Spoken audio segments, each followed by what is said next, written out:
Ladies and gentlemen, welcome back to the channel. If you're new here, don't forget to hit that subscribe button and turn on notifications so you never miss a story like this again. Today, we're diving into one of the most intense political showdowns in recent memory, a confrontation that wasn't just about words, but about truth, loyalty, and the cost of standing firm when the world tries to silence you. It all went down at the National Press Club in Washington, D.C. during what was supposed to be a routine media event. The room was packed. Top journalists, politicians, and analysts had gathered for yet another press conference. Cameras were rolling, microphones were live, and the usual tension that comes with political discourse filled the air. But no one expected what happened next. Former White House Press Secretary Jen Psaki, now an MSNBC host, unexpectedly stepped up to the microphone, interrupting current Press Secretary Karoline Levitt's scheduled remarks. And in front of hundreds of witnesses, she didn't just question Levitt's authority, she openly insulted her. "Let's stop pretending," Psaki said, sarcasm dripping from every word. We all know Karoline Levitt isn't a real spokesperson. She's just Trump's script-reading puppet. The entire room fell silent. Every eye turned toward Levitt, waiting to see how she would respond. Would she crumble under pressure? Would she lash out in anger? Or worse, would she remain silent? But then, something remarkable happened. Karoline Levitt didn't flinch. She didn't raise her voice or lose her composure. Instead, she locked eyes with Psaki and delivered a response so sharp, so unshakable, that it not only left Psaki speechless, it sent shockwaves through the entire conservative movement. This wasn't just a verbal sparring match. This was a battle over truth, integrity, and the very soul of American leadership. And today, we're going to break down every moment of that confrontation, analyze its impact, and explore what it means for the future of politics in America. So, if you're ready for a deep dive into one of the most defining moments in modern political history, stay right here. Because once you hear what Karoline Levitt said next, you'll understand why this moment is being called a turning point in American conservatism. For a brief second, time seemed to freeze. The weight of Psaki's accusation hung in the air, thick and suffocating. Journalists leaned forward, their fingers poised over keyboards, while politicians exchanged uneasy glances. The cameras captured every flicker of emotion, the stunned expressions, the barely concealed anticipation, the subtle shifts in posture that signaled something monumental was about to unfold. And then Karoline Levitt stepped forward, not with aggression, not with theatrics, but with quiet, unwavering resolve. Her voice, calm yet razor-sharp, cut through the silence like a blade. "Jen," she began, her tone measured but unmistakably firm, "if loyalty to the truth makes me a puppet, then what are you?" The words landed like thunder. A murmur rippled through the audience. Some gasped audibly, others stiffened in their seats. Even those who had expected Levitt to counterattack were taken aback by the sheer precision of her response. It wasn't just a rebuttal. It was a challenge, a direct confrontation wrapped in undeniable logic. Psaki, clearly caught off guard, hesitated. Her carefully rehearsed confidence faltered, replaced by something more vulnerable: uncertainty. For the first time since stepping up to the microphone, she looked unsettled. Levitt didn't let up. "You call me a puppet," she continued, her voice steady but edged with conviction. "Yet you bow to fear of the media. I bow to the truth. And unlike you, I've never turned my back on Americans." That line struck like a hammer on anvil. The crowd reacted instantly. Murmurs swelled into hushed conversations. Some audience members nodded in agreement, while others sat frozen in disbelief. The atmosphere shifted. What had started as a potential humiliation for Levitt was rapidly becoming a reckoning for Psaki. Then came the final blow, one that sent shockwaves through the room. Levitt raised a small USB drive, holding it up for all to see. "This," she declared, her voice unwavering, "is a clip from your MSNBC show where you denied Biden's inflation while millions of Americans couldn't afford food." Gasps erupted. Some journalists scrambled to take notes, others instinctively reached for their phones, already anticipating the viral storm that was about to unfold. Psaki's face paled. She tried to speak, to regain control, but Levitt wasn't done. "Transparency isn't betrayal, Jen," she said, placing the USB on the podium. "Lying with a smile is." In that moment, the tide had turned irrevocably. The woman who had walked onto the stage expecting to humiliate Levitt now stood exposed, not just as someone who had abandoned her principles, but as someone whose credibility had been publicly dismantled in real time. And the nation was watching. As the gravity of Levitt's words settled over the room, a profound shift took place. This was no longer just a political exchange. It was a reckoning. The audience, composed of seasoned journalists, high-ranking officials, and everyday citizens, felt the weight of the moment pressing upon them. Some scribbled furiously, desperate to capture the unfolding drama. Others simply sat in stunned silence, absorbing the implications of what they had just witnessed. Levitt didn't gloat. She didn't revel in Psaki's discomfort. Instead, she stood tall, her expression resolute, her voice unwavering. "You want to talk about honesty, Jen?" she asked, her tone cutting through the lingering murmurs. "Where were you when Biden's inflation left Americans unable to afford food? When families lost jobs? You hid behind polished speeches while real Americans suffered." Each word landed with the force of a hammer strike, chipping away at the illusion of moral superiority Psaki had tried to project. Levitt's words weren't just a defense. They were an indictment, a stark reminder that leadership meant more than delivering eloquent sound bites. It meant standing firm in the face of hardship, speaking truth even when it was inconvenient, and above all, prioritizing the people over personal gain. Psaki, visibly shaken, tried to regain her footing. "You don't understand how hard it is to be press secretary," she stammered, her voice trembling. But Levitt didn't give her space to recover. "No," she shot back, her tone sharp and controlled. "You don't understand what it means to stand firm." She turned to the audience, her gaze sweeping across the sea of faces. Leadership isn't chasing applause or dodging responsibility. It's choosing what's right, even when it's hard, even when it's unpopular. Then, her voice softened slightly, but the weight behind her words remained. "Something you claimed to believe in before you sold your reputation to those who never respected you." A heavy silence followed. No one moved. No one dared to breathe too loudly. Even the security personnel, usually stoic and unreadable, exchanged uneasy glances. Psaki's hands clenched at her sides, her lips pressing into a thin line. She had walked into this confrontation expecting to expose Levitt as weak, as merely a mouthpiece for Trump. Instead, she had become the subject of exposure herself, an emblem of compromise, of misplaced allegiance, of a leader who had chosen comfort over conviction. And the worst part? Levitt hadn't needed to shout.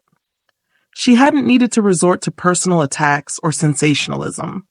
She had simply spoken the truth, and in doing so, she had unraveled everything Psaki had built her public persona upon.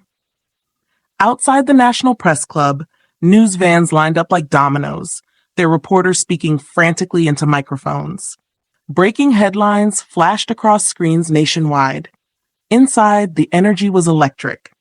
Cameras captured every moment, and social media was already ablaze with reactions. Yet, amidst the chaos, Levitt remained composed, her presence radiating an unshakable sense of purpose. Because this wasn't just about proving a point. This was about something much bigger. It was about restoring faith in leadership, about reminding the American people that there were still those who stood for something greater than themselves. And as the confrontation continued, one thing became clear. Caroline Levitt wasn't just defending herself. She was defending the very soul of American integrity. Then, President Donald Trump appeared at the back of the room. His entrance was neither dramatic nor theatrical. He simply walked forward, his expression unreadable, his steps slow but deliberate. Cameras immediately swiveled toward him, capturing every movement, every glance. He made his way down the center aisle, ignoring the murmurs rising around him, until he reached the edge of the stage. Levitt turned toward him, her posture unchanged, her expression unwavering. Trump studied her for a long moment before nodding slightly, a gesture of approval that carried immense weight. Without a word, he stepped onto the stage, placing a firm hand on Levitt's shoulder. "You know," he finally spoke, his voice steady, commanding attention from every corner of the room, "I was watching from backstage, and I've never been prouder of a press secretary than I am right now."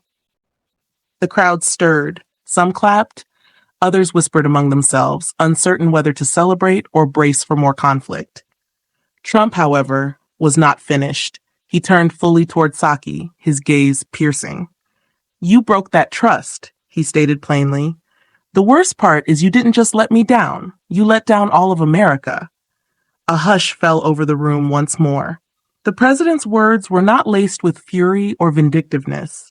They were statements of fact, delivered with the weight of experience. And in that moment, it became clear. This was not just Levitt's victory. It was a redefinition of what leadership truly meant. The cameras rolled on, the world watched, and history was being written in real time.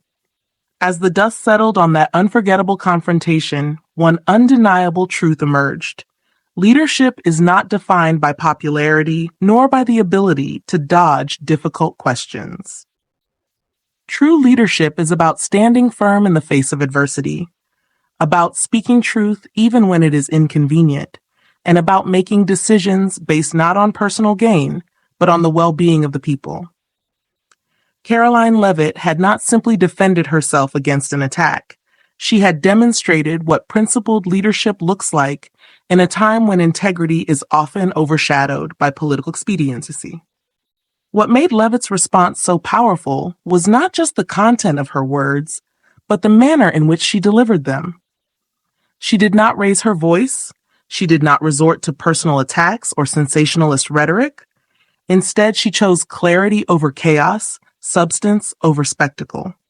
In doing so, she reminded the American people that leadership does not require theatrics. It requires conviction.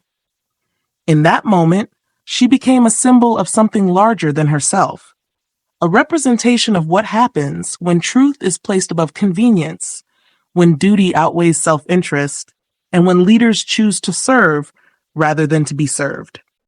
The contrast between Levitt and Psaki could not have been starker. One stood tall in the face of criticism, armed with facts and unwavering principles. The other, once seen as a pillar of establishment credibility, found herself exposed, not by scandal, not by conspiracy, but by the simple act of being held accountable for her own words. And that perhaps was the most significant takeaway from that night. Accountability is not something that should be feared. It is something that should be embraced. It is the foundation upon which trust is built, and without it, leadership becomes hollow. Beyond the immediate political ramifications, this moment also served as a broader commentary on the state of American leadership. In an age where misinformation spreads faster than facts, where spin doctors craft narratives more meticulously than policy proposals, Levitt's unwavering commitment to transparency was a breath of fresh air. She did not attempt to rewrite history or distort reality. She simply laid the truth bare, allowing the audience, and by extension the nation, to draw their own conclusions. In that act, she did something even more profound than winning a verbal showdown. She reignited faith in the idea that honest leadership still exists, that even in the highest echelons of power, there are those who refuse to compromise their values for the sake of political survival.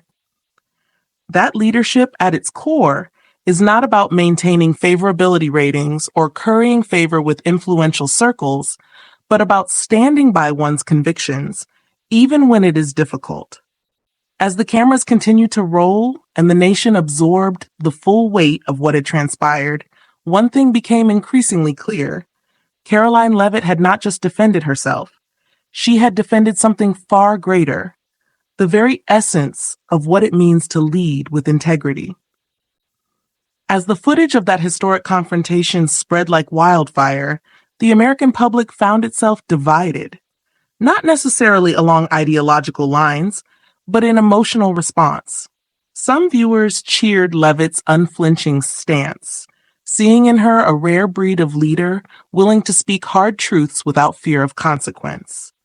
Others, particularly those aligned with mainstream media, viewed the moment as an unsettling display of aggressive rhetoric, questioning whether such a public dismantling of a former press secretary was appropriate. But beneath the surface of these reactions lay a deeper, more universal sentiment. People were emotionally moved. Across the country, individuals from all walks of life tuned in to relive the moment. In living rooms, couples sat in stunned silence, replaying Levitt's words aloud to one another, dissecting every sentence. In classrooms, teachers paused lessons to show students the clip, using it as a real-life case study in leadership, ethics, and the consequences of compromised integrity. In veterans' halls, older generations watched with a mix of admiration and nostalgia, recalling a time when leaders were expected to stand for something greater than themselves. One particularly poignant reaction came from a young mother in Ohio, whose husband had lost his job during the economic downturn. As she watched Levitt expose Psaki's contradictions, she found herself overwhelmed with emotion. For years, I felt like no one was listening, she later wrote in a letter that would eventually reach Levitt's office. People like Jen Psaki talked about us like we were statistics, not human beings. But when Caroline stood up and told the truth, I felt seen for the first time in a long time. Similarly, a veteran in Texas, who had spent decades advocating for working-class families, watched the footage with tears in his eyes. "I've fought for people my whole life," he told his grandson. "But sometimes, I wonder if it matters." Watching Caroline Levitt tonight, I realized it does. Someone still remembers what it means to fight for the little guy. Even those who had previously supported Psaki found themselves grappling with unexpected emotions.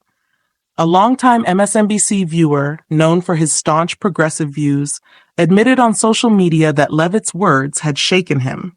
"I agreed with Jen Psaki's policies," he wrote, "but I can't deny that Caroline Levitt made a point. We need leaders who actually care, not just ones who look good on camera." The ripple effects extended beyond individual reactions. Political analysts scrambled to interpret the implications of Levitt's performance, with some calling it a turning point in conservative messaging. Media outlets debated whether this marked a shift in how leadership was perceived in America. Was the public growing weary of polished rhetoric and craving authenticity instead? And most importantly, what did this moment say about the evolving expectations of those in power? One thing was certain: Caroline Levitt had ignited a conversation that would not fade quickly. Whether praised or criticized, she had forced the nation to reckon with a fundamental question: what do we truly expect from our leaders? Levitt's rise to prominence was not the result of a single moment, but rather a culmination of years spent navigating the complex and often unforgiving landscape of political communication. Before stepping into the role of White House press secretary, she had carved a path through the ranks of conservative media and government service, earning both respect and scrutiny along the way. Born and raised in a politically engaged household, Levitt developed an early fascination with the intersection of language, policy, and public perception. Unlike many who enter the political arena seeking influence or prestige, Levitt was driven by a deeply rooted belief in the importance of truth in governance. Her career trajectory reflected this philosophy.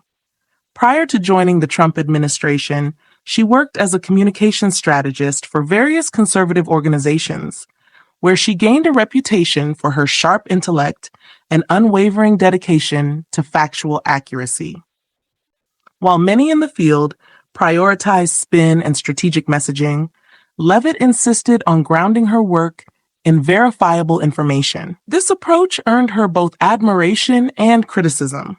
Admirers saw her as a refreshing departure from the typical political playbook, while detractors accused her of being too rigid in an environment that often valued flexibility over principle. When she was appointed as White House press secretary, many assumed she would follow the traditional path of deflection and evasion that had become standard in modern political press briefings. However, Levitt surprised both allies and opponents alike with her refusal to engage in disinformation or obfuscation. Rather than sidestepping tough questions or crafting evasive responses, she approached each briefing with a straightforwardness that was both rare and disarming. Reporters accustomed to receiving vague, carefully worded answers found themselves confronted with blunt, fact-based responses that left little room for misinterpretation. This uncompromising approach did not come without consequences. Levitt faced relentless criticism from progressive media outlets, many of whom labeled her as overly partisan or dismissive of dissenting viewpoints. Yet, even among those who disagreed with her policies, there was an acknowledgement of her integrity. Unlike many public figures who thrived on controversy or sought to manipulate narratives, Levitt remained steadfast in her commitment to transparency.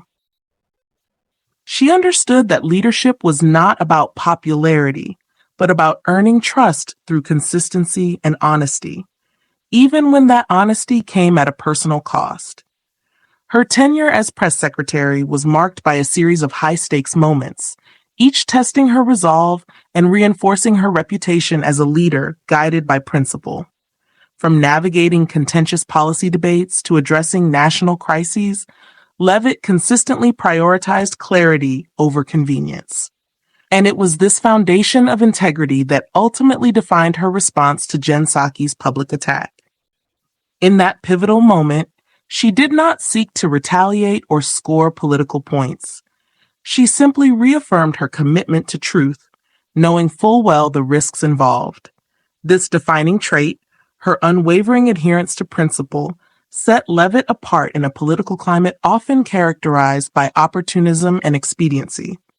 While many politicians bent to the demands of media cycles or public opinion, she remained anchored in her beliefs, refusing to compromise her values for the sake of short-term gains. And in doing so, she not only reshaped the narrative around her role, but also challenged the very definition of what it meant to be a leader in modern American politics. In the days following the confrontation, the political landscape underwent a seismic shift. News networks dissected every word Levitt had spoken, analyzing not just the content of her message, but the broader implications of her actions. Columnists debated whether this moment marked a turning point in how leadership was perceived in America. Was the public growing weary of performative politics and yearning for authenticity? Could a single moment redefine the standards by which leaders were judged? For Jen Psaki, the aftermath was swift and unforgiving. Once a staple of mainstream media, she found herself increasingly isolated. Interviews that had once been eagerly accepted were quietly canceled. Appearances on major shows grew scarce. Even those who had previously championed her began distancing themselves, unwilling to be associated with someone whose credibility had been so publicly dismantled.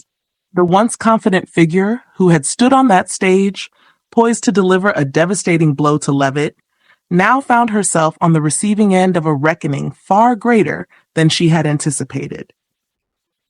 Meanwhile, Caroline Levitt experienced a surge in public support. Emails poured into the White House, not from political operatives or campaign strategists, but from ordinary Americans expressing gratitude for her willingness to speak the truth. Teachers, factory workers, single parents, all shared stories of feeling unheard for years, only to find validation in Levitt's words. For many, she had become more than just a press secretary. She had become a symbol of what leadership could and should look like. Political analysts noted an interesting shift in the discourse. Traditionally, media narratives had favored polished, charismatic figures who knew how to navigate the delicate dance of public relations. Yet, Levitt's success suggested a growing appetite for leaders who prioritized honesty over image, substance over spectacle. This was not just a political victory, it was a cultural moment, one that hinted at a changing tide in how Americans assess those in power. As the weeks passed, the impact of that fateful press conference continued to ripple outward. Campaigns recalibrated their messaging strategies, emphasizing transparency over theatrics. Young conservatives, inspired by Levitt's example, began gravitating toward a vision of leadership that rejected the notion of bending to media pressures in favor of standing firm in one's convictions. And most importantly, the American people, long disillusioned by political gamesmanship, found renewed hope in the idea that integrity still mattered. The fallout from that night was not just about Levitt and Psaki. It was about something far greater. The realization that leadership, at its core, is not about avoiding scrutiny or crafting perfect sound bites. It is about having the courage to face difficult truths, to hold oneself accountable, and to serve not for personal gain, but for the greater good. And in that realization, a new chapter in American leadership had begun.